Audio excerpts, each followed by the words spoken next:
understand the contract and, you know, what you can do for us as far as, because what I foresee is the council's going to task the consultant with, we need recreation dollars, we need infrastructure dollars, we need water dollars, we need road repair dollars, and just kind of go, you know, sick them, go get, you know, whatever you can. And that's kind of the big picture, council. Yeah. I think Yeah, one of the main that was questions, affirmative. Mayor, Yeah. one of the main questions that I have is, Ms. Robel, you mentioned that you have these relationships.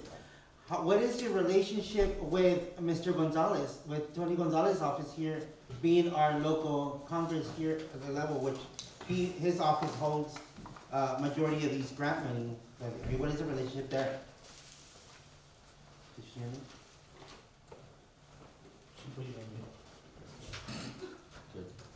Lorena, can you hear? Oh, I don't know, I guess I can't speak to that. I assume everybody who works in this, industry has developed their own relationships, professional, through their own work experience. But, I was just, kind of speaking through about information that I received directly from the agency and from the committee that facilitates these funding for water projects specifically.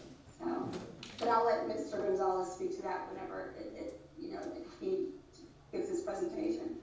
And then, so I kind of focused on the water. She thinks you're talking about the other firm. She's confused. But I want to also highlight some additional opportunities. So there's some No, types she's of fund that She thinks you're talking about the other. is going to be She allocated thinks $125 She million, thinks he's talking about the other company that's big. which She is didn't on hear the the name. state highway system. So this is a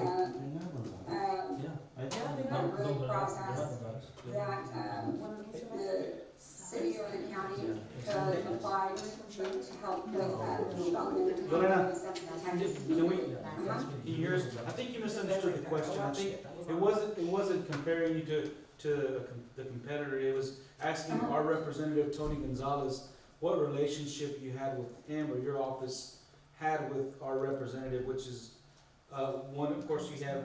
Oh. Yeah, that was the question. Yeah, It wasn't- sorry. I'm sorry. Yeah. Sorry, no, Sorry. So on so I would say that the way our relationships, we have an office in DC, a branch in DC that cultivates relationships with the federal agencies that, that the federal dollars are distributed amongst.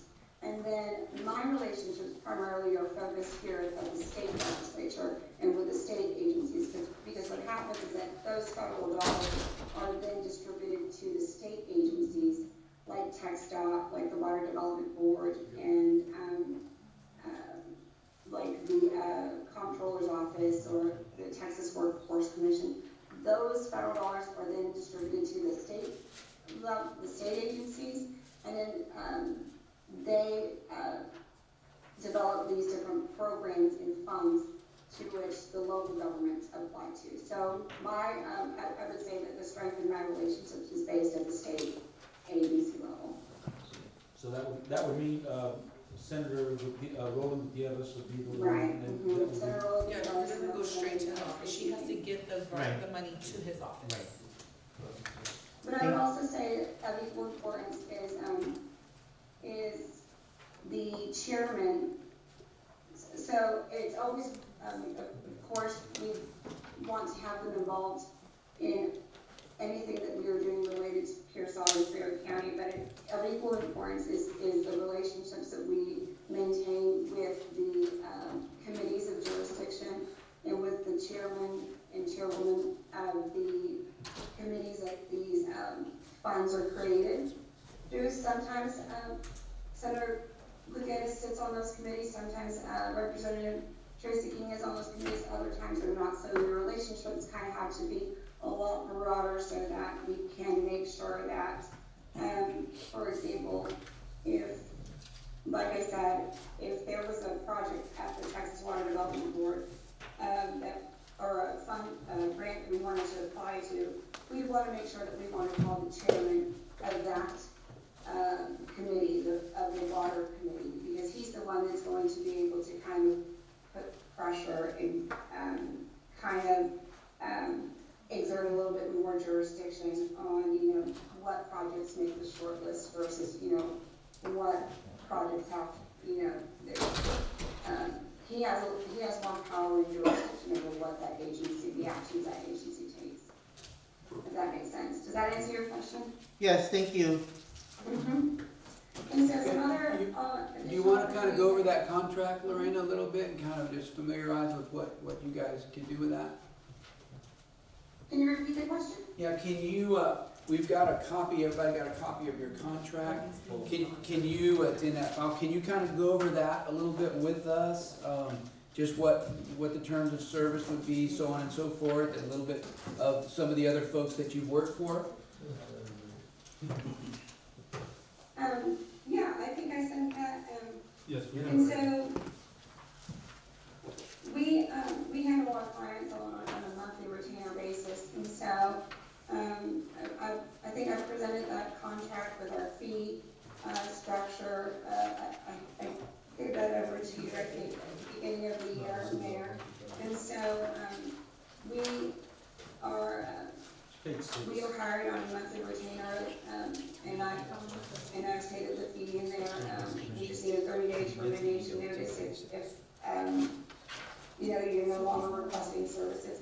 I would say that during the legislative session, everybody, there's always making sure you get funding and making sure that you are part of the application process and making sure that, your ongoing relationships with the agencies that distribute the funding. And that's not just a session activity that's limited to 140 days. There's a lot of times, after session, and then that money has to be distributed. And then we have to maintain an ongoing relationship with those agencies to make sure that they do as they were directed and those funds actually go to the projects that the senators or the House representatives are wanting them to go to. So, it just depends.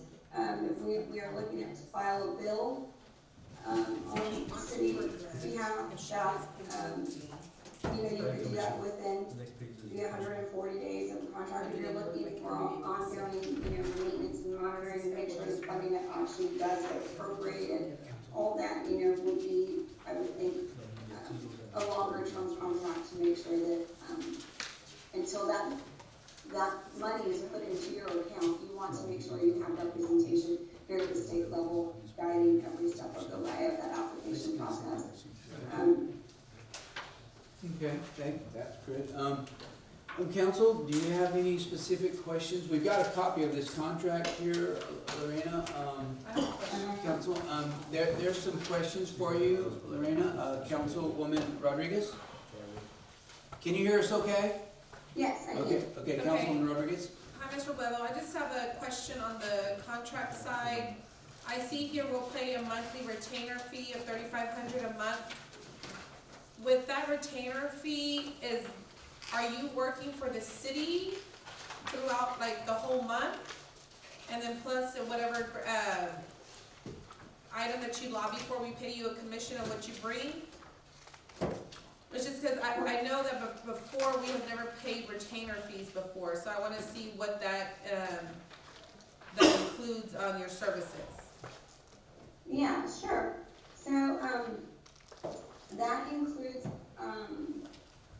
a scope, I don't know if you can see the slide that's up there still, that includes, this scope of services. If you need a bill drafted, we will draft a bill. We will, set up meetings with state legislators and the relevant agencies that we need to talk to.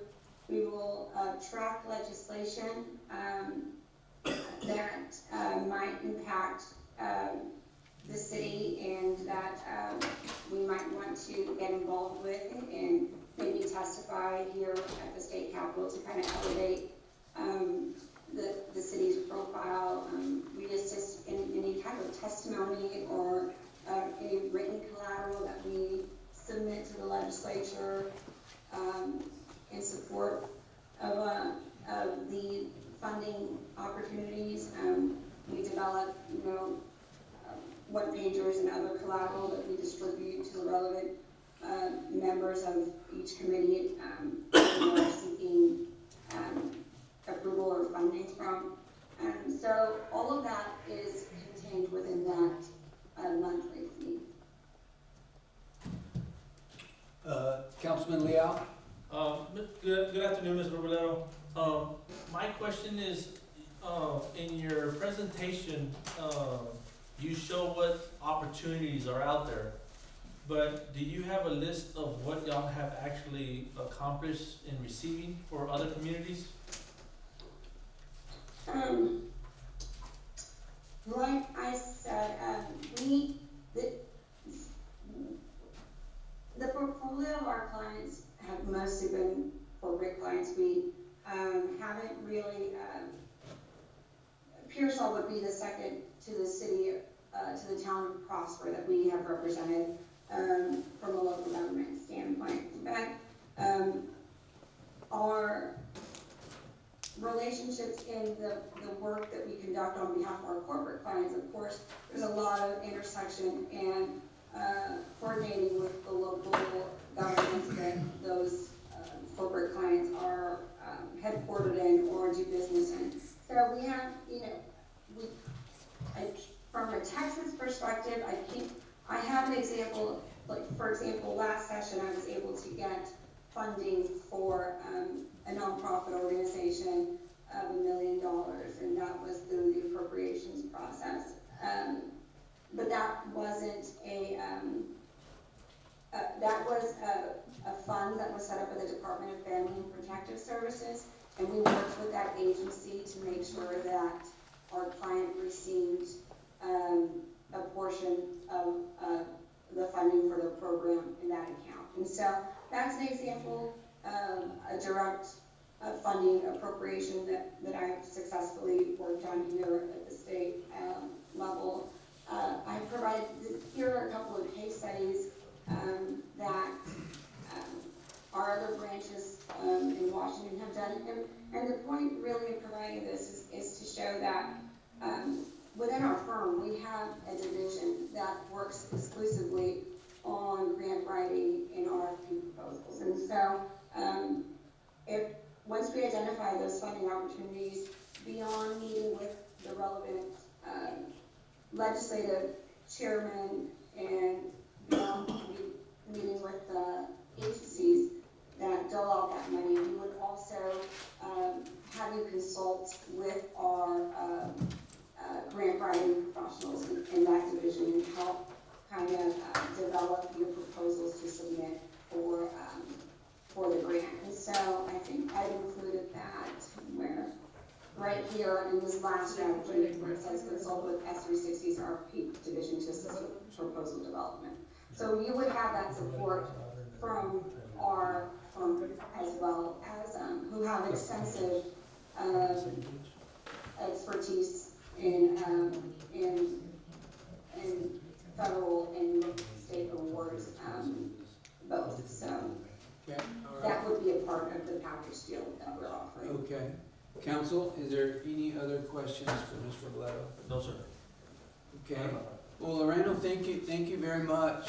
Appreciate your walking us through that, and we're proud of you down here in Pearsall. Good job, especially that diploma behind you, but I'm a little bit biased. But anyway, so Lorena, thank you so much, and we will be in touch, okay? Absolutely, really appreciate y'all's time.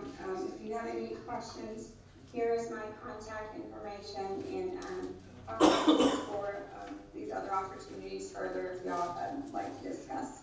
Okay, all Have right, any other questions? all right, thank you so much. Appreciate it. Have a good night, everybody. Good night. Bye. Okay, council,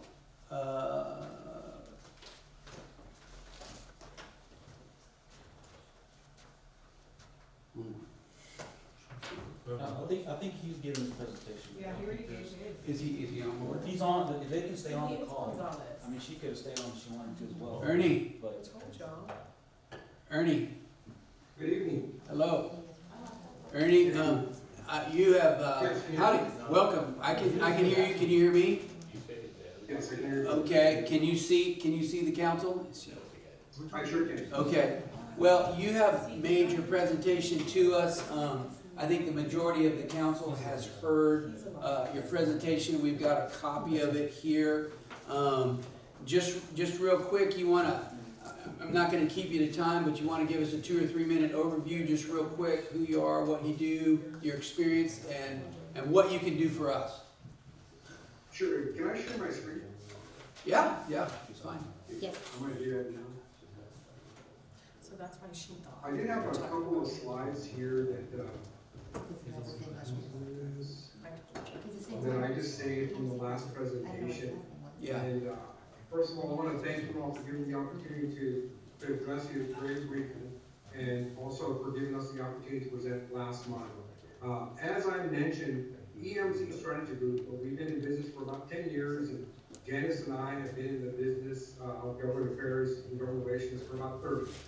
We've had the opportunity to work in every branch of the government, city, state, and the executive, judicial, and legislative branch. Janice and I both work in Washington, D.C. for members of Congress. She worked for the United States Senate, and I work for the United States House of Representatives. One of the things that EMC focuses on is rural community development and rural community advancement. That's been our niche.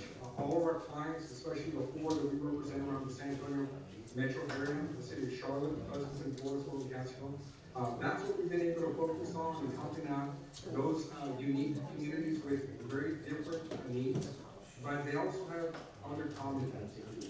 We like to leverage our government experience at all levels, and also EMC connects rural communities to the state and federal resources. I want to highlight that Janice and I have very strong relationships with your state and federal legislative delegation, Congressman Salas' office, Roland Gutierrez's office, our state senator, and Tracy King, our state representative. And not only them, but the surrounding members of the state and federal legislature. I think that is also a strength that we bring, because our state legislative and federal delegation, they can't do it alone. We work in a bipartisan approach. Whenever we represent a client, that's very important to us. We want to make sure that our clients gets best representation on whether it's Democrats or Republicans. For us, the ultimate goal is addressing the local needs of the city. Working hard to identify the funding opportunities at the state and federal level and tying them to the local needs.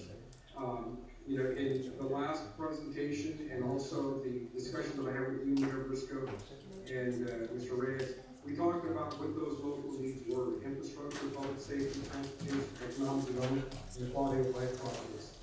Those are all things that our grant writing team and grant research team will be looking for to address the local needs. And then, as we identify those local needs, if there's a funding opportunity, whether it's state grant or federal grant, or a loan at the state or federal level, or even the bigger numbers, which are the congressional appropriations, that's exactly what we're going to be looking for. And I will let you know this, because Fred asked me a very important question about the funding timelines. So on February 8th, the Governor's Office of Criminal Justice has a deadline for all public safety grants. In fact, our team is already working on grants for the four communities that we represent to meet that February 8th deadline. And I had the opportunity to see Fred at the required Alamo Area Council of Governments public safety workshop that was held on December the 19th, so that we are all on the same page and looking at what's relevant and available at that time. FEMA will have its round of funding available during the March timeframe and or February timeframe. And in March is the deadline for all grants through Economic Development Administration, which is the federal branch of the government. And then there'll be more funding opportunities that will be available throughout the spring. And we want to make sure that we meet those deadlines to apply on behalf of the city of Pearsall. And then tying government relations and external affairs to support economic development. Because I think at the end of the day, job creation and increasing the tax revenue that the city needs to pay for its operating budget, that's what we're going to be focused on, is looking to tie government affairs to creating jobs and economic development and supporting your economic development corporation. Also, marketing communications, that's what we use as a tool to share the story of Pearsall. And I know that Pearsall's got got a great story. We just can't let it be the best secret in the state of Texas. So our job is to help your team to get the word out. And then collaborative partnership for this is very important as a team, whether it's a city, EMC, we can't do this alone. We gotta reach out to our state and federal partners, including the local Alamo Area Council of Governments. And then I have touched on the recent successes that we've had. I'm very proud to say that through our congressional relationships, we've been able to bring home much needed dollars in Pleasanton at almost $3 million